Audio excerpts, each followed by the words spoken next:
Sounds good. All right. Recording. Ready?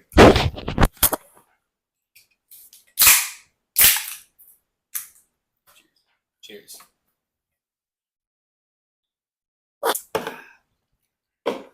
I'm Brother Christian.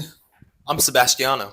And we fucking love Flesh and Blood, dude. It's literally like the best game, like card game I've ever played. And that's like honestly the truth. Because like we played Yu-Gi-Oh! I played every card game, just about. Like, and the feeling I get when I'm at a table and you're just playing out a game and you're having like that lock-in moment where you're like, this could make or break the whole tourney.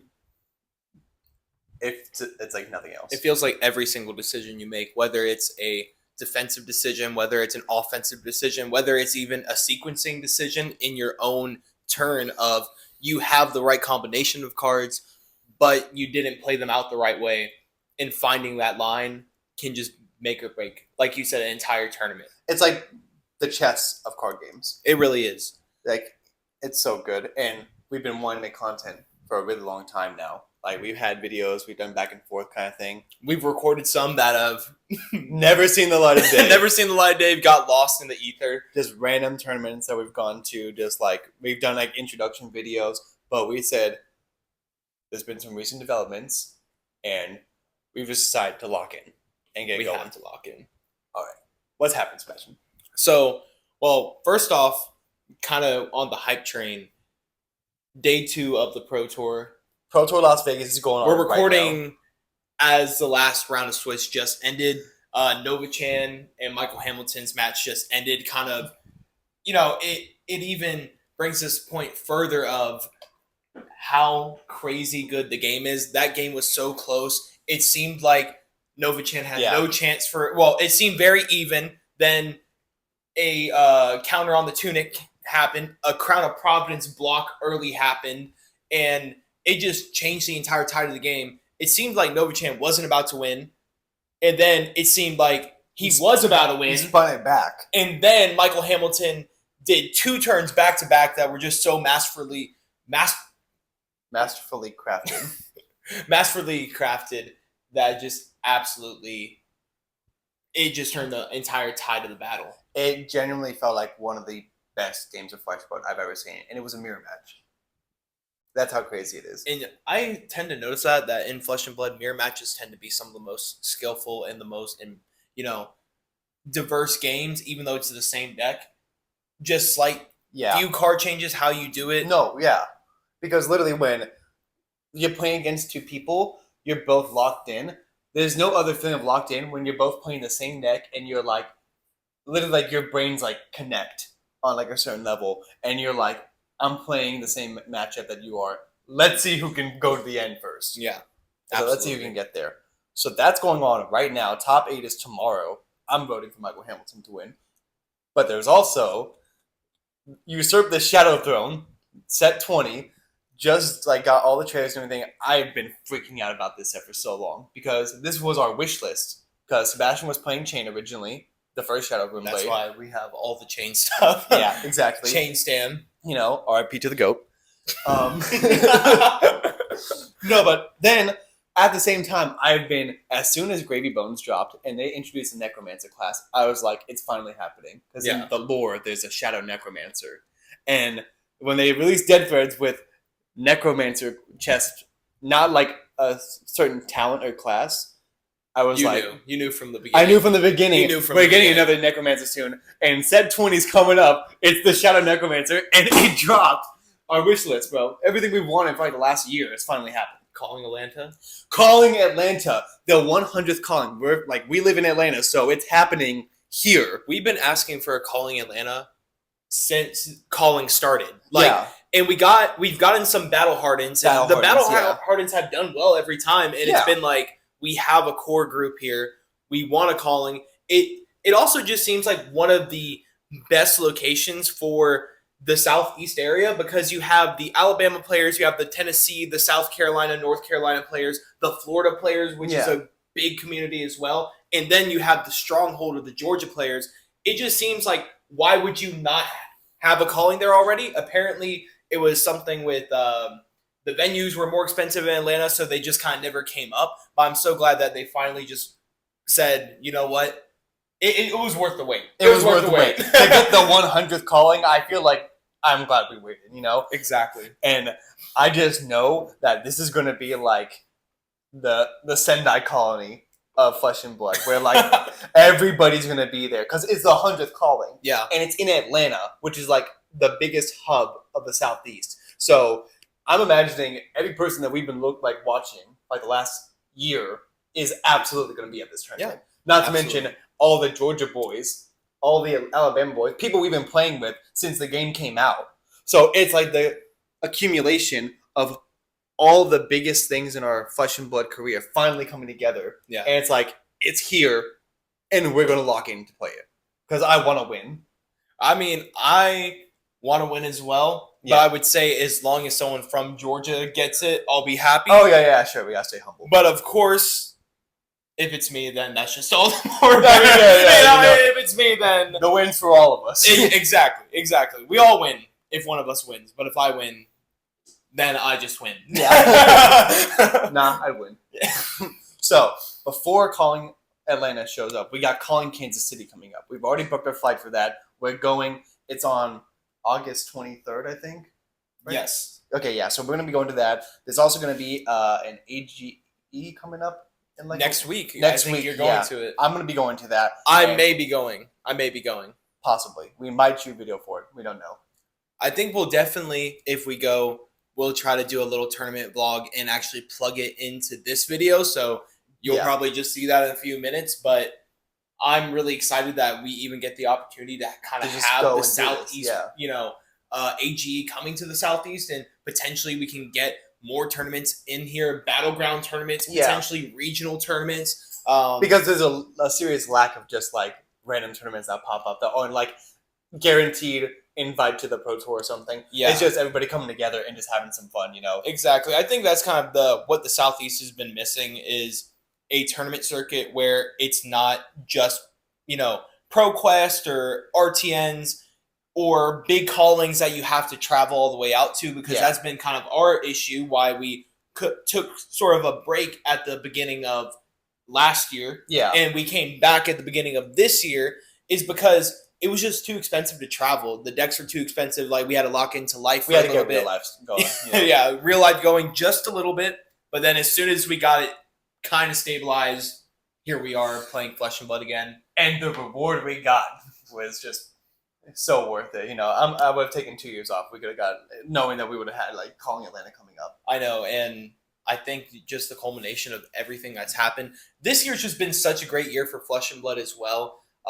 That's why I'm saying it's like the best game ever made, because like just over time the game started off as just like that little like small deck of cards you saw like your like local game store, and it's become something that like is, in my opinion, on par with like the big 3 card games. Yeah, absolutely. And people are starting to finally look at it with like more like interest and a serious tone. That it's not just one of these flash in the pan games that is around for a few years and then it just disappears out of nowhere. I mean, we've played a few games that have been like that. We played the Dragon Ball Panini game, the Dragon Ball Z Dragon Ball Super Card game, but then it got turned into Crossworlds, but the Crossworld is not the same game at all. No. So it's just nice to see a game made by people who actually care about the players. And that's kind of everything first is players in the competitive circuit. From a young age, we have both been playing Yu-Gi-Oh! We're brothers, so we've been battling against each other since we were 5 years old. Yeah, 6 got a years little bit old. of a Goku Vegeta kind of thing going on. Exactly. Yugi and Kaiba type shit. So the fact that we're like grown ass men now with grown ass men money. Yep, and we can spend it on things we want. And this game is just like, it takes like that same vision of like card games that we played when we were kids and just takes it to like a whole new level where like I really feel like even though we're just playing a card game, I feel like I'm getting smarter the more I play. Absolutely. And I feel like playing Flesh and Blood throughout my entire young adult life has just helped me be more strategic, more just in other aspects of my life. help my critical thinking a little bit. It's just really nice to know that you can put time into something and you get rewarded with results out of it. And you can implement that into anything in your life. The gym, you put time into it, you get results out of it. Studying, you put time into it, you get results out of it. And it kind of, that whole mindset of you can do anything you put your mind to. I didn't believe it because when I was young, I was getting beat up on by everyone at the local card store. I was the scrub. I mean, in the definition of just like, I was 8 to 12 years old. I didn't know how to play the game really, and when I did understand the game, Yu-Gi-Oh, that we were playing on a competitive level, like I knew what my deck was trying to do, the strategy it was trying to do. I still was losing because I wasn't making the right decisions, and to have Flesh and Blood kind of come into my life, and I put time and effort into it, and I actually have seen results on it. It made me realize that mindset is true, that you really can do anything you put your mind to, because I feel like my intelligence is not a superhuman or anything. I'm not a calculator or anything like that. I feel like I'm just an average guy when it comes to strategic thinking. I have a 200 or like a 0 chess elo. I'm bad at video games. Like aerospace engineering, didn't play out too well, so we pivoted to card games. Exactly. So I'm just so excited for this next set coming out, and like the year that's like left for us, because like I thought this is just only the beginning. Even if like we don't continue making YouTube videos about it, like you and me, we're locked in. We're locked in. We're on a mission. I got that passion for this game that like I feel like everybody gets in their life, where it's just like you just want to dive deep into it and just see how far you can go. Obviously, the goal is to just like nonstop win and stuff like that, but what I really want is just to see like me commit time to something and become the best version of myself with that. And also play a Shadow Necromancer while I do it. Because I really can't stress this enough. I've been dying for this to come out. And we've been dying for like this new age of like Flesh and Blood. I feel like we're turning a new corner here. Because a lot of people have been like talking about like the kind of like meta rut that we've been in. Yeah. But Victor's gone. Thank God, finally. Yep. Prism's gone, which like I was a little sad about. I was playing Prism before anything. So now we're seeing like also they banned Remembrance. Yeah, I was literally about to say that it seems that every time Flesh and Blood kind of takes a down dip, because I feel like the last few months we were in a down dip.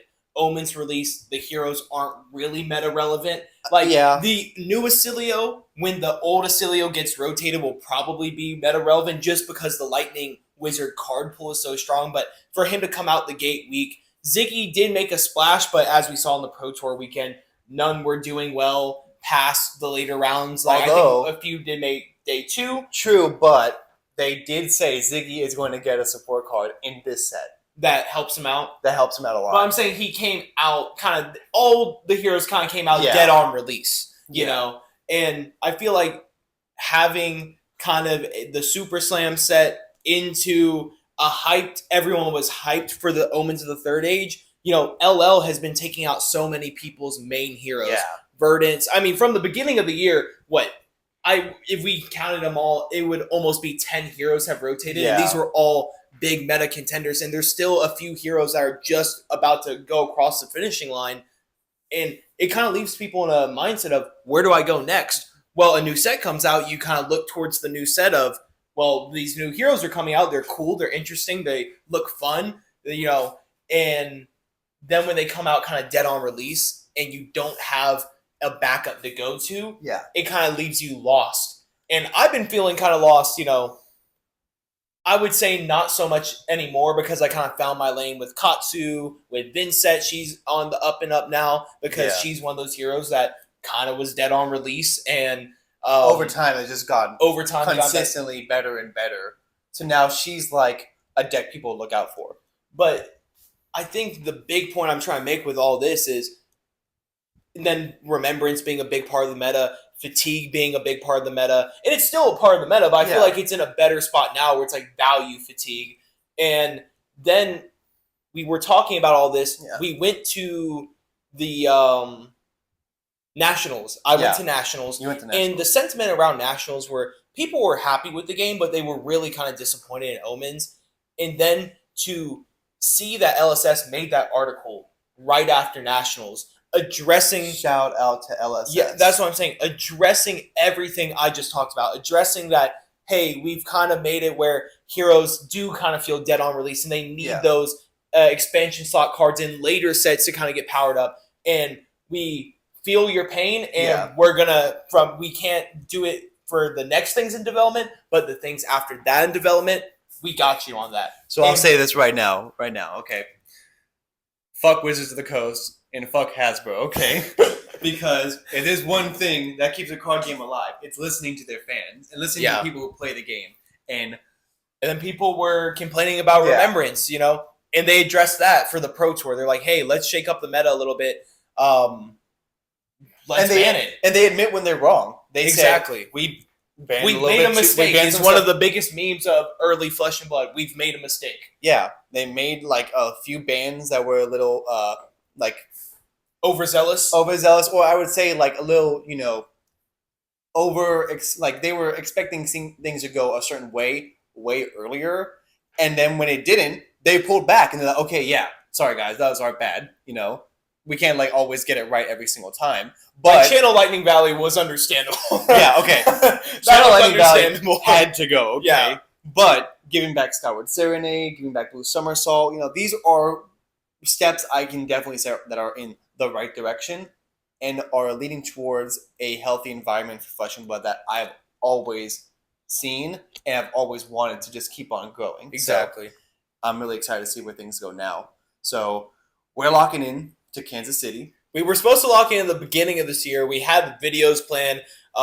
We've been playing since the beginning of the year. Yeah. And actually, I think this year you haven't been to any callings this year, right? Except for Kansas City that's coming up. No, I've not, Sebastian. That's correct. I have been on the calling circuit, not on the Pro Tour or even national circuit, because we had an unfortunate situation with our RTNs that happened where we didn't get to play. We just got absolutely like swept on due to like the blizzard and everything. So we didn't get to go to any RTNs really. But you might know him from 2023 calling Vegas second place.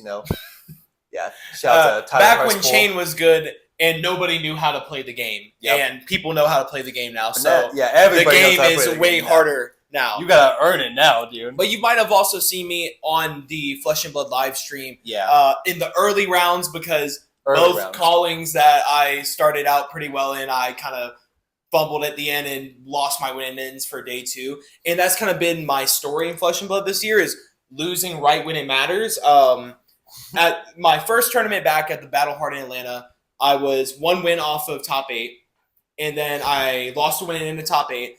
Then I played the PTI event the next day, lost in the finals to a very good Prism, and it was a punt, I will say. Not a punt, but just a situation where I made a 50-50 call, and I took the safe route when my mind was telling me you should take the don't play around a card route. It was don't play around Angelic Wrath here. And then they didn't have the Angelic Wrath, and then it just spiraled out control. And I think even if they did have the Angelic Wrath, I still could have won. It's okay. Prism's gone. Okay. Yeah, I know. I can't get hurt Prism anymore. Can't hurt you anymore. Yeah. How many times have I been taken out by Prism right at the end? Yeah. And then of course I played in 2 callings. The calling Columbus and the calling Memphis. Lost my win-ins to day 2. One was against Noah from Runaways. One was against a Brody Spurlock. So, like, good players to lose your win-ins to, but still sad to lose your win-in. And then most recently at the Nationals, on the day 1, the Silver Age World Championship qualifier event, where the finalists got invites, I died in top 4. Yeah. To double punt. Double punt. On the weekend where double punting to Enigma, another illusionist. So I think I just have a problem with illusionist, and I hope we don't get any more. But we are guaranteed. We're guaranteed getting more soon. So, but with that said, I feel like it's a good point where it's like you're ready to get serious. I've been serious. I've been on the cusp of getting back into it, getting back on the Pro Tour, getting back on the World Championship circuit. And I feel like now it's now or never because so much cool stuff is happening. Yeah. And I feel like this is the best time to be playing Flesh and Blood. So And I'm not saying that just to gas up Flesh and Blood. I'm saying genuinely, I just love Flesh and Blood that much. I fucking love Flesh and Blood, dude. Like, I can't say enough. It's the best. It's the best game I ever. love playing it. I love thinking about it. I love tinkering away at decks. I like talking theory and stuff. And more than anything else, I love just seeing like a card game grow and like a community grow. And like we're all just like guys having fun, you know? Exactly. Guys and girls. Guys and girls. Guys and girls having fun. All persons, you know? All people having fun. Exactly. Yeah. So I can't wait to see where the rest of it goes. And hopefully, you know, you'll be seeing us a lot soon. You know, look for the Cavallo brothers, you know, trying to go up in the world, trying to become the best, like no one ever was. Cue training arc. Yeah. Let the training arc begin. All right. We're going to lock in right now. I think literally just cut it cue training arc. Yeah. And then boom, we just go into the thing. Yeah. I think other than the mass